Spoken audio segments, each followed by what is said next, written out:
जय हिंद दोस्तों, welcome to my YouTube channel IG के फ्री क्लास। आज के वीडियो में हम बीएड एग्ज़ाम के पेपर 2 जो कि फर्स्ट ईयर का पेपर है। पेपर 2 में हम लोग समसामयिक भारत और शिक्षा के बारे में पढ़ते हैं। इंग्लिश में कंटेम्प्रोरी इंडिया एंड एजुकेशन के बारे में पढ़ते हैं। हम आपको बताए हुए थे कि पेपर 2 का लगभग आपको हम 40 क्वेश्चन बताएंगे। आप किसी भी यूनिवर्सिटी से हो, यदि ये 40 क्वेश्चन आप देख लेते हैं तो पेपर 2 का आपका फुल तैयारी हो जाएगा। पेपर 2 जो है फर्स्ट ईयर का पेपर है, जिसमें कंटेम्प्रोरी इंडिया एंड एजुकेशन के बारे में पढ़ते हैं। हिंदी में समसामयिक भारत और शिक्षा के बारे में पढ़ते हैं। इससे पहले जो है क्वेश्चन नंबर 21 तक हम बता चुके हैं। यदि आप वो नहीं देखें तो डिस्क्रिप्शन में प्लेलिस्ट का लिंक है, वहाँ से देख के अपना तैयारी कर सकते हैं। आज की वीडियो में हम आपको क्वेश्चन नंबर 22 पे चर्चा करेंगे, जो कि काफ़ी महत्वपूर्ण क्वेश्चन है महिला सशक्तिकरण में शिक्षा की भूमिका का वर्णन करें। तो महिला के सशक्तिकरण में जो है शिक्षा की क्या भूमिका होती है उसका वर्णन करना है। तो ये इस क्वेश्चन का इस वीडियो में वर्णन करेंगे। वीडियो स्टार्ट करने से पहले आप लोग से छोटा सा रिक्वेस्ट है कि जो भी न्यू स्टूडेंट इस चैनल के साथ पहली बार जुड़े हैं, चैनल को जरूर सब्सक्राइब कर दें, वीडियो को लाइक कर दें। तो आइए देखते हैं क्वेश्चन नंबर 22। देखिए, पेपर 2 के लिए ये जो क्वेश्चन है महिला सशक्तिकरण में शिक्षा की क्या भूमिका है वर्णन करें, काफ़ी इम्पोर्टेंट हो जाता है। कई बार पूछा गया है ये क्वेश्चन पेपर 2 में, तो ये क्वेश्चन काफ़ी इम्पोर्टेंट हो जाता है। देखिए, ये पूरा वीडियो आप लोग अवश्य देखें, तो ही आप ये क्वेश्चन यदि आपके एग्जाम में पूछा जाएगा तो हम गारंटी देते हैं ये क्वेश्चन आपसे नहीं छूटेगा। तो पूरा वीडियो देखने के बाद आप कमेंट जरूर करिएगा कि कैसा लगा आपको यह वीडियो। तो आइए देखते हैं। सबसे पहले जानते हैं कि महिला सशक्तिकरण क्या होता है। देखिए, महिला सशक्तिकरण का मतलब हुआ कि महिलाओं की स्थिति जो पूर्व में थोड़ा सा अच्छी नहीं थी, उसको आगे जाके अच्छा करने के लिए क्या क्या सरकारें के द्वारा क्या क्या योजनाएं चलाई जा रही हैं, उनको हर क्षेत्र में जो है महिलाओं को लाना है, मतलब एक सुदृढ़ उनका भी स्थिति अच्छा करना है। तो वही होता है सशक्तिकरण। इसके लिए जो है शिक्षा की क्या भूमिका होती है कि मतलब महिलाओं की स्थिति को अच्छा करने के लिए जो है शिक्षा की क्या भूमिका होती है उसका वर्णन करना है। तो आइए इसको फुल वर्णन के साथ देखेंगे, वीडियो के साथ आप लोग ज़रूर बने रहेंगे। तो आइए देखते हैं। पहला है महिला सशक्तिकरण में शिक्षा की भूमिका। देखिए, प्रत्येक विकसित समाज के निर्माण में स्त्री एवं पुरुष दोनों की सहभागिता आवश्यक है। कि प्रत्येक समाज में जो है समाज का निर्माण करना है तो वहाँ स्त्री एवं पुरुष दोनों की सहभागिता जो है आवश्यक है। भावी पीढ़ी के रूप में व्यक्ति से लेकर परिवार, समाज तथा राष्ट्र तक के चहुमुखी मतलब सभी तरीके के विकास के लिए जो है विकास की जिम्मेदारी में पुरुषों के साथ स्त्रियों की अपेक्षाकृत अधिक भागीदारी है। इस भागीदारी को सुनिश्चित करने के लिए ही परिवार की धुरी महिला का सशक्तिकरण जरूरी है। और सशक्तिकरण के लिए जो है शिक्षा, महिला को भी यदि शिक्षा दी जाए तो वह भी समाज या अपने जो आसपास के रहते हैं उनको एक सुदृढ़ या अच्छे वातावरण को जो है तैयार कर सकते हैं। अब जानते हैं कि शिक्षा आर्थिक और सामाजिक। देखिए, सशक्तिकरण के लिए सशक्तिकरण के लिए पहला और मूलभूत साधन है शिक्षा। तो महिला सशक्तिकरण के लिए तो पहला और मूलभूत साधन जो है वह आपका शिक्षा होता है। शिक्षा ही वह उपकरण है जिससे महिला समाज में अपनी सशक्त, समान एवं उपयोगी भूमिका दर्ज करा सकती है। तो यदि महिला को भी शिक्षा दी जाए तो वह भी समाज में जो है अपनी सशक्त, समान और उपयोगी भूमिका जो है दर्ज करा सकती है। दुनिया के जो भी देश आज समृद्ध और शक्तिशाली हैं वे शिक्षा के बल पर ही आगे बढ़े हैं। इसलिए आज समाज की आधी आबादी अर्थात महिलाएं जो कि विकास की मुख्य धारा से बाहर हैं, उन्हें शिक्षित बनाना हमारी पहली प्राथमिकता होनी चाहिए। इस संदर्भ में राधाकृष्णन आयोग ने कहा है, क्या कहा है उसको देखते हैं। देखिए, स्त्रियों के शिक्षित हुए बिना किसी समाज के लोग शिक्षित नहीं हो सकते हैं। यदि समान शिक्षा स्त्रियों या पुरुषों में से किसी एक को देने की व्यवस्था हो, मतलब दोनों में से किसी एक को देना हो, तो ऐसी परिस्थिति आ जाए तो वहाँ पे जो है स्त्रियों को जो है शिक्षा दिया जाना चाहिए। तो यह अवसर स्त्रियों को ही दिया जाना चाहिए, क्योंकि ऐसा होने पर निश्चित रूप से वह शिक्षा उनके द्वारा जो है अगली पीढ़ी तक पहुंच जाएगी। आइए आगे देखते हैं। देखिए, इसी प्रकार राष्ट्रीय शिक्षा नीति में यह बात स्वीकार की गई है कि महिला शिक्षा का महत्व न केवल समानता के लिए बल्कि सामाजिक विकास की प्रक्रिया को तेज करने के लिए भी जरूरी है। देखिए, स्वतंत्रता के बाद सरकार महिला संगठनों, महिला आयोगों आदि के प्रयासों से महिलाओं के लिए विकास के द्वार जो है खुले, उनमें शिक्षा का प्रसार बढ़ा, जिससे उनमें जागृति आई, आत्मविश्वास उत्पन्न हुआ। परिणाम स्वरूप वे प्रगति पथ पर आगे बढ़ी। आज महिलाएं राजनीति, समाज सुधार, शिक्षा, पत्रकारिता, साहित्य, विज्ञान, उद्योग, व्यावसायिक प्रबंधन, शासन प्रशासन, चिकित्सा, इंजीनियरिंग, पुलिस, सेना, कला संगीत, खेलकूद आदि क्षेत्रों में पुरुषों के साथ कंधे से कंधा मिलाकर कार्य कर रही है। एक और यह परिदृश्य अत्यधिक उत्साहवर्धक है, परंतु वर्तमान शैक्षिक परिदृश्य पर दृष्टि डालने से पता चलता है कि आज भी शिक्षा के क्षेत्र में महिलाओं की स्थिति संतोषजनक नहीं है। देखिए, कैसे नहीं है, क्योंकि यह महिला साक्षरता दर जो है प्रतिशत वह बहुत कम है और वो स्कूल छोड़ने का ड्रॉप आउट का भी संख्या ज़्यादा है। देखिए, पूरी दुनिया में स्कूल न जाने वाले 121 मिलियन बच्चे हैं और जिसमें से जो है 65% जो है सिर्फ लड़कियां हैं जो स्कूल नहीं जाती है।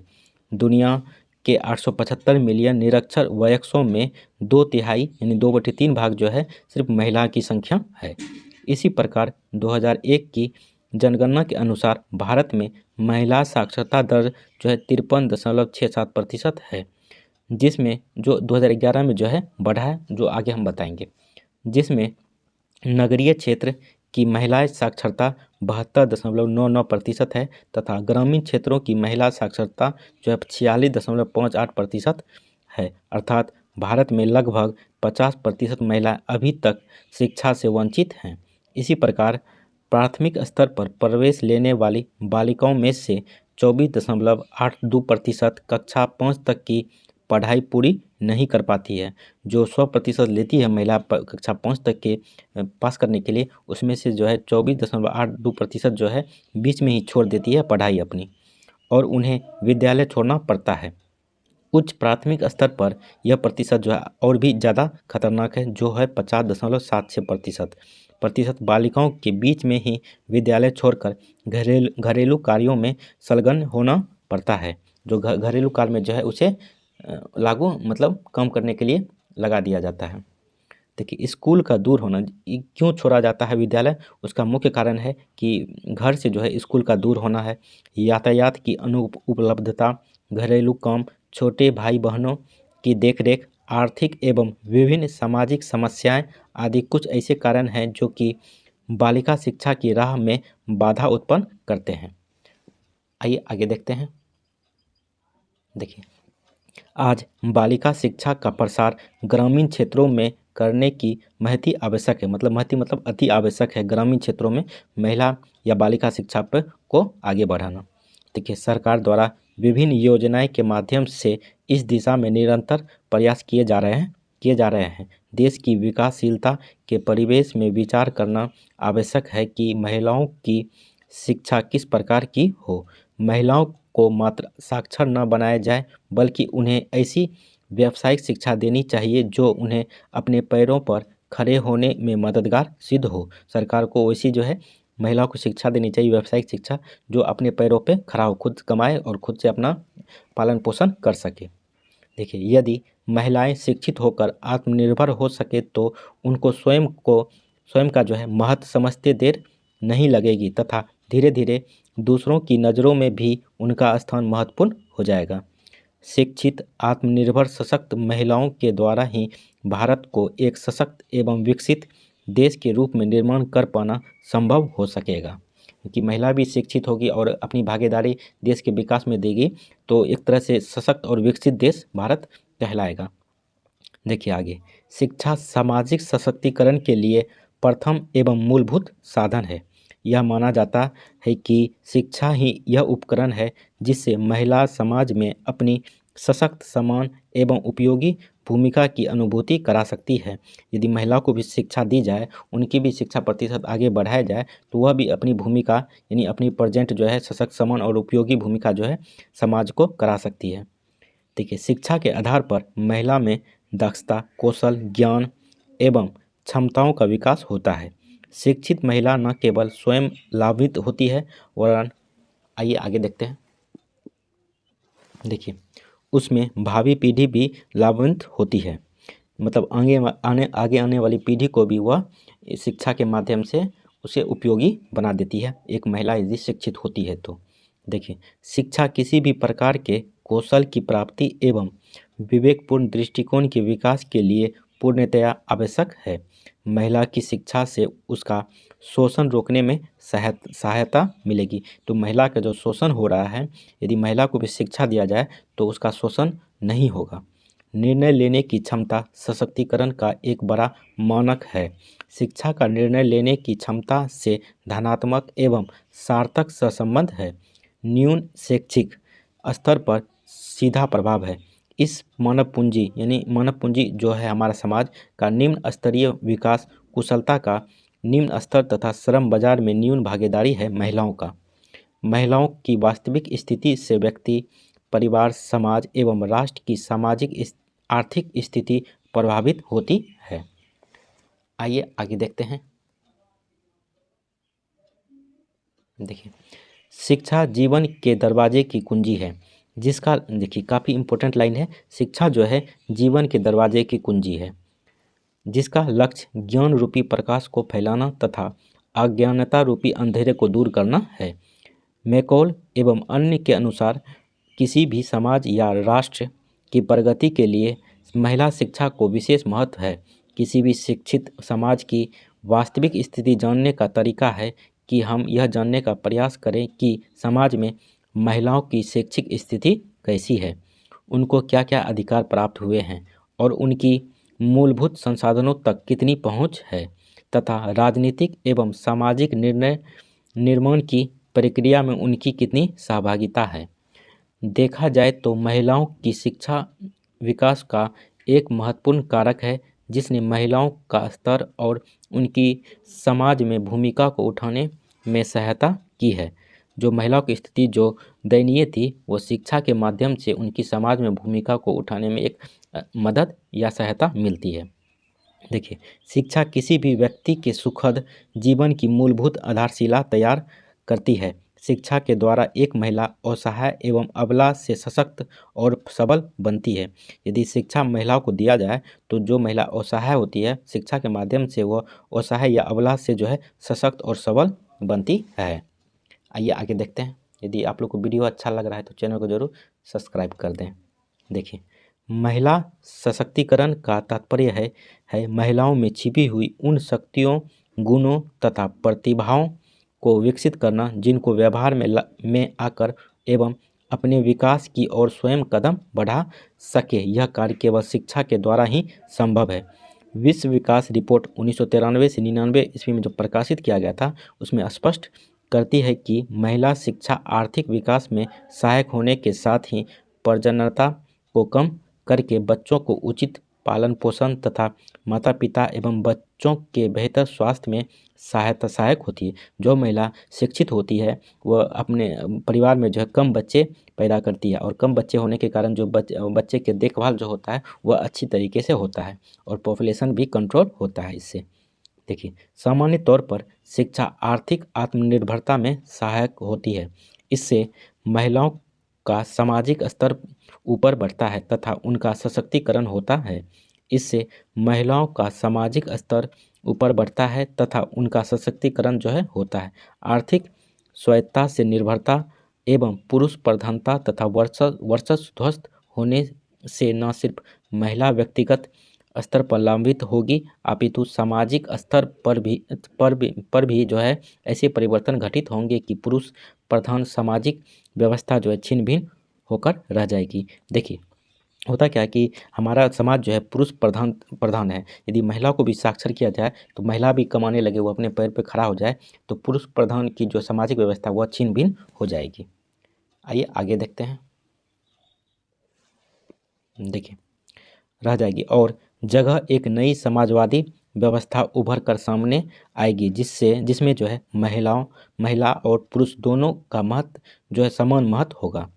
संयुक्त राष्ट्र संघ ने जब पूरे विश्व के लिए धारणीय विकास के लक्ष्य निर्धारित किए तब उसमें समावेशी शिक्षा को अत्यधिक महत्व दिया। शिक्षा से वंचित वर्गों में पूरे विश्व में सबसे बड़ा हिस्सा महिलाओं का है। पूरे विश्व में पुरुषों की अपेक्षा महिलाओं में शिक्षा का स्तर आधे से भी कम है। भारत में स्वतंत्रता के समय यह स्थिति अत्यंत विकट थी। भारत जब स्वतंत्र हुआ था उस टाइम महिलाओं की शिक्षा की स्थिति जो है अत्यंत विकट थी, जिसमें उस टाइम जो पुरुषों की साक्षरता दर जो है 20% थी, वहीं महिलाओं की साक्षरता केवल जो है 8.9% थी। वर्ष 2011 की जनगणना के अनुसार भारत में जहां पुरुषों की साक्षरता दर 82.1% है, वहीं महिलाओं की जो साक्षरता दर वहीं महिलाओं की साक्षरता दर जो है 65.5% है 2011 की जनगणना के अनुसार। बात करें उत्तर प्रदेश, बिहार, राजस्थान, झारखंड आदि राज्यों में वह 55% से भी कम है महिला साक्षरता दर। महिला साक्षरता के हिसाब से बिहार सबसे पिछड़ा प्रदेश है, जहां केवल 51% महिलाएं जो है साक्षर हैं। इस परिस्थिति से स्पष्ट होता है कि स्वतंत्रता के 70 वर्षों के बाद भी महिला शिक्षा के लिए विशेष प्रयास करना आवश्यक है, जो सरकार के द्वारा किया जा रहा है प्रयास महिलाओं को साक्षर करने के लिए। देखिए उसको जानते हैं। देखिए बालिका शिक्षा को प्रोत्साहन योजना। देखिए केंद्र सरकार ने बालिका शिक्षा और बालिका सशक्तिकरण को लेकर हाल में अनेक योजनाएं शुरू की है। इन योजनाओं के क्रियान्वयन से निश्चित रूप से बालिकाओं को हौसले मिल रहा है। इससे प्रमुख रूप से बेटी बचाओ बेटी पढ़ाओ योजना है, जिसे अंतर्राष्ट्रीय स्तर पर भी सराहा गया है, मतलब इसकी सराहना की गई है। 100 करोड़ रुपये के शुरुआती कोष के साथ यह योजना शुरू में देश के भी जिलों में शुरू की गई। देश के कई जिलों में जो है बेटी बचाओ बेटी पढ़ाओ योजना शुरू की गई है 100 करोड़ लागत के साथ। ठीक है, खासकर उन जिलों में जहां लिंगानुपात बेहद कम है। देखिए लिंगानुपात क्या होता है कि 100 पुरुषों पे जितनी महिलाएं हैं वह लिंगानुपात होता है। नहीं सॉरी 1000 पुरुषों पे जो है कितनी महिलाएं हैं वह लिंगानुपात होता है। 2011 की जनगणना के अनुसार जो भारत का लिंगानुपात जो है 943 था, मतलब 1000 पुरुष पे 943 महिलाएं थी। देखिए बाद में इसका विस्तार 61 अन्य जिलों में भी किया गया है। इन योजना के तारतम्य में हर लड़की के लिए पैसे बचाने की और लघु बचत योजना सुकन्या समृद्धि अकाउंट योजना शुरू की है। केंद्र सरकार के द्वारा ये योजनाएं शुरू की गई है। देखिए बच्चियों को उच्च शिक्षा के लिए आवश्यक होने पर धन की उपलब्धता जैसे छोटे लेकिन महत्वपूर्ण लक्ष्यों के साथ ही घरेलू बचत का प्रतिशत बढ़ाने के लिए यह पहल की गई है।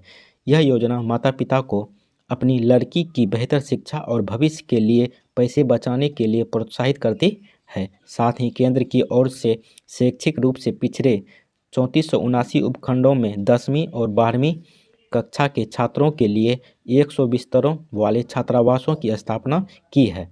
इस योजना का उद्देश्य अनुसूचित जाति या जनजाति, पिछड़ा वर्ग और अल्पसंख्यक वर्ग की 14 से 16 साल की ऐसी बालिकाओं को आगे बढ़ाने के लिए प्रेरित करना है जो खराब आर्थिक स्थिति के कारण बीच में ही अपनी पढ़ाई छोड़ देती है।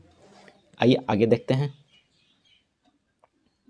देखिए भारत सरकार की ओर से अनुसूचित जाति, जनजाति और पिछड़ा वर्ग की बालिकाओं के लिए सुदूर ग्रामीण क्षेत्रों, देखिए सुदूर ग्रामीण क्षेत्र क्या होता है, जहाँ से जो है विद्यालय दूर होता है, जिस ग्रामीण क्षेत्र से विद्यालय दूर होता है उसी को सुदूर ग्रामीण क्षेत्र कहा जाता है। ठीक है, क्षेत्रों में आवासीय उच्च प्राथमिक विद्यालय की स्थापना के लिए कस्तूरबा गांधी बालिका विद्यालय योजना की शुरुआत पहले 2 वर्षों तक अलग योजना के रूप में सर्व शिक्षा अभियान बालिकाओं के लिए प्राथमिक स्तर पर शिक्षा दिलाने का राष्ट्रीय कार्यक्रम में महिला समाख्या योजना के साथ असमंजस्य दिखाते हुए शुरू की गई थी। बाद में इसे सर्व शिक्षा अभियान में एक अलग घटक के रूप में जो है विलय कर दिया गया। देखिए इसका उद्देश्य क्या था वो जानने का प्रयास करते हैं। सरकार के द्वारा जो इन योजनाओं को चलाया जा रहा है इनका उद्देश्य जानते हैं। देखिए सबसे पहला उद्देश्य जो है महिलाओं को साक्षर करना, ठीक है। और महिला साक्षर होगी तो खुद ब खुद सशक्तिकरण होगी महिलाओं का। देखिए महिला शिक्षा के महत्व, देखिए महिलाओं के सशक्तिकरण के लिए शिक्षा वास्तव में सबसे महत्वपूर्ण संगठक और हस्तक्षेप है। प्रस्तुत अध्ययन का उद्देश्य है कि किस प्रकार शिक्षा महिलाओं के सशक्तिकरण में सहायक है या शिक्षा का क्या महत्व है। शिक्षा के द्वारा ही महिलाओं में तेजी से बदलती हुई विश्व की वास्तविकताओं को समझने के लिए आवश्यक विश्लेषणात्मक कौशल प्राप्त होगा, जो उन्हें अपमानपूर्ण और मानवीय स्थितियों का विरोध करने का विश्वास और ताकत प्रदान करेगा। यदि महिलाओं को अपमान होगा या उनके साथ मानवीय स्थिति जो है अच्छी स्थिति या उनके साथ अच्छा व्यवहार नहीं किया जाएगा, उनका विरोध करने के जो है महिलाओं में विश्वास और ताकत जो है प्रदान होगा, ये शिक्षा के माध्यम से। देखिए आगे, शिक्षा एवं सशक्तिकरण के सहसंबंध है। देखिए प्रस्तुत अध्ययन में यह ज्ञात करने का, आइए आगे देखते हैं, जो है प्रयास किया गया है कि शिक्षा और सशक्तिकरण में क्या सहसंबंध है। शिक्षा महिलाओं को पितृसत्तात्मक ज्ञान, नियमों, मूल्यों, व्यवहार पद्धतियों को चुनौती देने में मदद करती है। जो पितृसत्तात्मक है, जो पितृसत्तात्मक जो ज्ञान और नियम, मूल्य, व्यवहार जो पद्धति है, यदि महिला साक्षर होगी तो इनका चुनौती देने के लिए जो है तैयार होती है। देखिए महिलाओं के सशक्तिकरण के लिए शिक्षा सामूहिक कार्रवाई और चिंतन की एक जो है अनवरत जारी रहने वाली प्रक्रिया है। देखिए महिलाओं की स्थिति में हो रही परिवर्तनों पर शिक्षा का प्रभाव अध्ययन से यह जानने का प्रयास किया गया है कि महिलाओं की परिवर्तित परिस्थितियों पर शिक्षा का किस प्रकार प्रभाव पड़ा है। सशक्तिकरण में शिक्षा का स्थान महत्वपूर्ण है। बिना शिक्षा के महिलाओं की परिस्थिति में सकारात्मक परिवर्तन जो है असंभव है। बिना शिक्षा का जो है महिलाओं की परिस्थिति में परिवर्तन करना जो है एक तरह से नहीं होगा। यदि महिलाओं को शिक्षा दिया जाए तो उसकी परिस्थितियों का एक सकारात्मक परिवर्तन देखने के लिए मिलता है। देखिए शिक्षा के माध्यम से महिलाओं में जागरूकता आई है, वे अपने बारे में सोचने लगी है। उन्होंने महसूस किया है कि घर से बाहर भी जीवन है। महिलाओं में आत्मविश्वास का संचार हुआ है। ये सब इस शिक्षा के माध्यम से हुआ है। उनके व्यक्तित्व में निखार आया है। महिलाओं न केवल सामान्य शिक्षा, विश्वविद्यालय तथा, आइए आगे देखते हैं, देखिए कॉलेजों में जा रही है, बल्कि मुख्यमंत्री, राज्यपाल, प्रधानमंत्री, राष्ट्रपति भी जो है बन रही है वह महिला। ये शिक्षा के माध्यम से ही हो रहा है कि किसी राज्य में मुख्यमंत्री बन रही है, राज्यपाल भी बन रही है, प्रधानमंत्री भी बनी है। भारत की जो इंदिरा गांधी थी और भी न्यूजीलैंड की जो प्रधानमंत्री थी, ये सभी जो है शिक्षा के माध्यम से ही आगे बढ़ रही है। अभी जो है राष्ट्रपति भी बनी है द्रौपदी मुर्मू। और जो यदि महिलाओं को शिक्षा दिया जाए तो हर क्षेत्र में वो आगे बढ़ रही है। देखिए एवरेस्ट पर विजय प्राप्त कर रही है। वायुसेना और भी अन्य सैन्य में अपनी सेवा जो है प्रदान कर रही है। देखिए महिला शिक्षा के मार्ग में हो रही बाधाएं, महिला शिक्षा को देने में जो बाधाएं हो रही है उसको जानने का प्रयास करते हैं। देखिए शिक्षा के द्वारा ही महिलाओं का सशक्तिकरण संभव है। इसलिए प्रस्तुत अध्ययन में यह समझने का प्रयास किया गया कि ये कौन कौन सी बाधाएं हैं जिनके कारण महिलाएं शिक्षा प्राप्त नहीं कर पा रही है। अध्ययन में पाया गया कि लैंगिक भेदभाव, पारिवारिक परंपराएं, पर्दा प्रथा, बाल विवाह, निर्धनता, सामाजिक आर्थिक पहलुओं पर से विद्यालय की दूरी आदि महिला शिक्षा में प्रमुख बाधाएं हैं। प्रस्तुत अध्ययन का उद्देश्य महिलाओं की शिक्षा में आ रही विभिन्न बाधाओं को दूर करने के लिए विभिन्न सुझाव प्रस्तुत करना है। शिक्षा के अभाव में महिला सशक्तिकरण जो है असंभव है। अतः उन बाधाओं को जो महिलाओं की शिक्षा प्राप्ति में बाधक हैं कैसे दूर किया जाए इस विषय पर अध्ययन में प्रकाश डाला गया है। तो आइए देखते हैं इसको, इस विभिन्न जो बाधाएं आ रही हैं उसको कैसे दूर किया जाए सरकार के द्वारा। देखिए क्या कैसे किया जा रहा है। स्वतंत्रता के बाद से केंद्र और राज्य सरकारें विभिन्न नीतियों और कार्यक्रमों के माध्यम से बिना किसी भेदभाव के सभी महिलाओं को शिक्षा की धारा में शामिल करने के लिए निरंतर प्रयास कर रही है। वर्ष 2001 में समग्र साक्षरता दर 65.38% थी। मतलब कि 2011 की जनगणना के अनुसार जो है भारत की जो साक्षरता दर जो थी वो 65.38% थी। इसी में पुरुषों और महिलाओं की साक्षरता दर जो थी, पुरुषों का जो है 75.85% था और महिलाओं का जो है 54.16% थी तथा 2001 की जनगणना के अनुसार। वहीं 2011 की जनगणना के अनुसार जो है समग्र शिक्षा दर जो है 74.04% हो गई तथा पुरुषों और महिलाओं की साक्षरता दर क्रमशः पुरुषों का जो है 82.14%, वहीं महिलाओं की साक्षरता दर जो है 65.46% हो गई। मतलब लगभग 11% 2001 से 2011 के बीच में महिला की जो है स्थिति या साक्षरता दर बढ़ी है। यद्यपि पिछले दशकों से महिला साक्षरता में अधिकतम सुधार हुआ है, फिर भी महिलाओं का एक बहुत बड़ा भाग आज भी शिक्षा से वंचित है। महिला शिक्षा के मार्ग में निम्नलिखित बाधाएं हैं। क्या क्या बाधाएं उसको देखते हैं। देखिए भारत में शिक्षा में महिला और पुरुष के बीच भेदभाव देखने को मिलता है। स्कूलों में लड़कियों की अपेक्षा लड़के ज़्यादा प्रवेश लेते हैं और एक निश्चित स्तर तक अपनी शिक्षा जो है पूरी करते हैं। लड़कियों घर पर अपनी माताओं के साथ जो है हाथ बटाती है और बाहर काम पर जाती है या अपने छोटे भाई बहनों की रक्षा करती है। विज्ञान और इंजीनियरिंग में लड़कियों की अपेक्षा लड़कों अधिक प्रवेश लेते हैं और लड़कियां निचले स्तर के पाठ्यक्रमों तथा कॉलेजों में जाती है और विज्ञान टेक्नोलॉजी तथा आइए आगे देखते हैं। देखिए इंजीनियरिंग शिक्षा के क्षेत्र में लड़के तथा लड़कियों के बीच असमान वितरण जो है दिखाई देता है, किंतु इससे यह सिद्ध नहीं होता है कि उनकी अभिरुचियों में कोई अंतर है। मतलब ऐसा नहीं है कि लड़कियों की संख्या इस क्षेत्र में कम है तो ऐसा नहीं है कि लड़कियों मतलब जो है इसमें रुचि नहीं लेती है, वह शिक्षा जो है उनको कम दिया जाता है जिनके कारण इस क्षेत्र में वो जो है कम जा पाती है।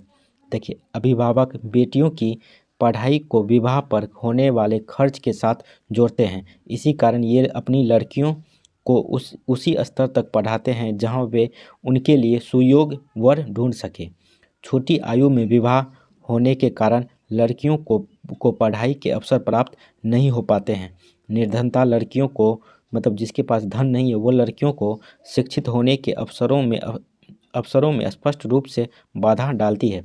अध्ययन दर्शाते हैं कि निर्धन परिवारों में लड़कियां गृह कार्य पूरा करती है। मतलब जो निर्धन है वह अध्ययन से पता चला है कि जो लड़कियां निर्धन है वो परिवार के गृह कार्य में जो है अपना हाथ बढ़ाती है। छोटे बहन भाइयों की देखभाल करती है और कृषि कार्यों में अपने माता पिता का हाथ बटाती है। उनके पास विद्यालय जाने के लिए समय नहीं बचता है। लड़कों के कार्य से भिन्न लड़कियों के कार्य को महिलाओं द्वारा किए जाने वाला कार्य समझा जाता है। कुछ कार्य ऐसे होते हैं जो हमारा समाज जो है सिर्फ लड़कियों के लिए ही ये कार्य कहा जाता है कि ये सिर्फ लड़कियां ही कर सकती है। देखिए माता पिता की बेटे और बेटियों के समाजीकरण में भेदभाव की मनोवृत्ति दोनों को भूमिका और दायित्व निर्धारित करने में प्रकट होती है। दिल्ली के विशिष्ट विद्यालय में प्रवेश के इच्छुक अभिभावकों पर किए गए एक अध्ययन से पता लगता है कि उन्हें अपने बेटों और बेटियों से भिन्न भिन्न अपेक्षाएं होती हैं। बेटी से प्रायः घर से बाहर के कार्य करने के लिए बेटी को जो है प्रायः घर से बाहर कार्य करने के लिए कहा जाता है, जबकि बेटों से जो है घर से बाहर के कार्य करने के लिए कहा जाता है, जबकि बेटियों से रसोई घर के हाथ बंटवाने की आशा की जाती है। माता पिता बेटे की पढ़ाई को भविष्य में अच्छे रोजगार अवसरों के लिए एक निवेश मानते हैं, जिसके द्वारा उनकी वृद्धावस्था सुरक्षित हो जाएगी। बेटी की पढ़ाई पर इस तरह की बातों का ध्यान नहीं दिया जाता है, इसलिए उसे प्राथमिकता नहीं दी जाती है। आइए आगे देखते हैं। देखिए घर से विद्यालय की दूरी होने से अभी भी असंख्य बच्चे हैं जिनके लिए प्राथमिक विद्यालय तक पहुंचना जो है आसान नहीं है। यह समस्या लड़कियों के मामले में उच्चतर प्राथमिक स्तर पर और भी गंभीर हो जाती है, जो आपको हम डाटा भी पीछे बताए हुए थे।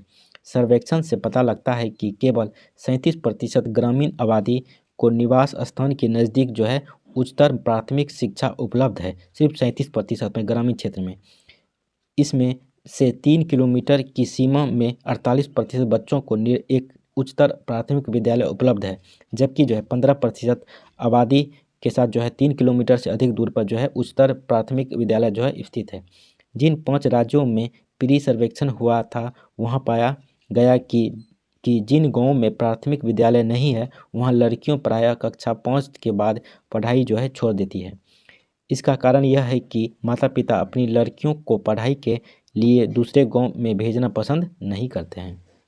देखिए इसका निष्कर्ष क्या होता है, महिला सशक्तिकरण का एक निष्कर्ष आप समझिए समाज में महिलाओं का स्थान पुरुषों के समान ही महत्वपूर्ण है, क्योंकि आज महिला अबला नारी के रूप में सुदृढ़ होकर पुरुष से कदम मिलाने का प्रयासरत है। और उपयुक्त अध्ययन से तो यही निष्कर्ष निकलता है कि जैसे जैसे महिलाओं का शिक्षा की ओर रुझान बढ़ा है, अर्थात वे शिक्षित हुई है, वैसे वैसे वे सभी जो है सामाजिक, आर्थिक एवं राजनीतिक क्षेत्र में भी सुदृढ़ हुई है तथा आत्मनिर्भर बनी है। अतः महिला और पुरुष दोनों रथ के पहिए के समान है।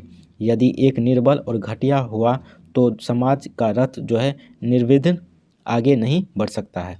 स्पष्ट है कि शिक्षित नारी का उभरता हुआ कदम क्या होगा, समय ही बताएगा। चलिए यहीं तक है ये क्वेश्चन का विश्लेषण। कैसा लगा वीडियो आप लोग कमेंट करके ज़रूर बताएं। आने वाली वीडियो में हम आपको क्वेश्चन नंबर 23 और 24 पे चर्चा करेंगे। क्वेश्चन नंबर 23 है मौलिक कर्तव्यों के प्रति जागरूकता पैदा करने में शिक्षा की भूमिका का वर्णन करें। और दूसरा क्वेश्चन है शैक्षिक अवसरों की समानता से आप क्या समझते हैं और शिक्षा की अवसर की समानता के लिए राष्ट्रीय शिक्षा नीति 1986 के सुझावों का वर्णन करें।